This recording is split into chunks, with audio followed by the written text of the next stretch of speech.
మీ అందరికీ నా హృదయపూర్వకమైన వందనములు.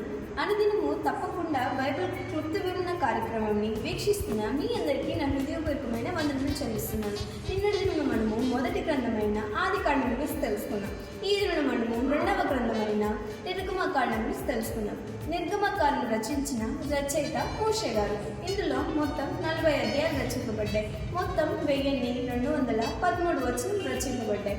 ప్రముఖంగా పిలువబడిన ప్రముఖులు మోషే, అహరోను, మిరియామి, ఫరో కుమార్తె, హిత్రో, బెసలేలు, అహోరియాబు అనబడిన వారు ప్రముఖంగా పిలువబడ్డారు.